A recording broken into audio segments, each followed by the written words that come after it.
Greetings citizens of the world. With North Korea firing missiles over Japan, testing a hydrogen bomb and retracting threats to fire a missile at Guam, it's apparent things are beyond tense.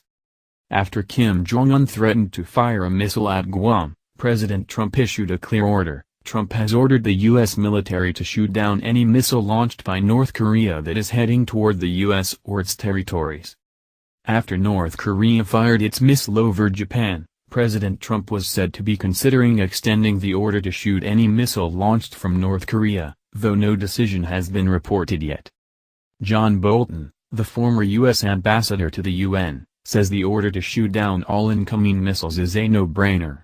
This is a clear exercise of self-defense, and there's no question we should do it. Some have wondered why Japan didn't issue a similar order to its military after North Korea fired a missile over Japanese territory. According to The Independent, there are actually a number of benefits, albeit risky ones, for a country to allow the missiles to be fired around them. One potential downfall to shooting a missile out of the sky is that the defense systems might miss, according to Douglas H. Powell, former National Security Council member to President Bush and current vice president of the Carnegie Endowment for Peace. This would, no doubt, boost North Korea's confidence to launch additional missiles or even attack. We've been working on this technology for 30 years, and it's still not ironclad. If we shoot and miss, it would hand Kim Jong-un an incalculable propaganda victory, Powell said. Another benefit, Powell pointed out, is the data collected from both the launch, flight, and the wreckage of the missile. These tests are for North Korea to experiment with their capabilities, but, less obviously, they help us learn about those capabilities, Powell said. From telemetry data to the wreckage we can recover, there's a huge amount of information in every launch, not least the clues to their strategy that can be discerned from their decisions. The final reason would be that shooting down a test missile may be perceived as an act of war by Kim Jong-un, who may use the act as a justification to actually fire his missiles with the intent of striking at his enemies. Despite these benefits, however, President Trump's standing order to shoot down any missile approaching the U.S. is still a wise one.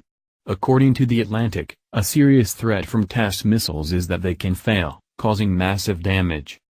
Michael Oslin, a Williams-Griffis Fellow in Contemporary Asia at the Hoover Institution, argues this point: if North Korea is reckless enough to launch these overpopulated areas, and then the missile breaks up, what happens of course if it falls on a populated area and causes casualties? At some point, there could be an accident or a mistake, and you're plunged into a crisis.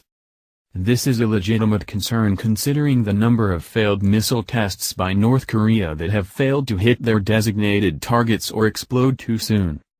There's also the obvious risk that the launch may not be a test.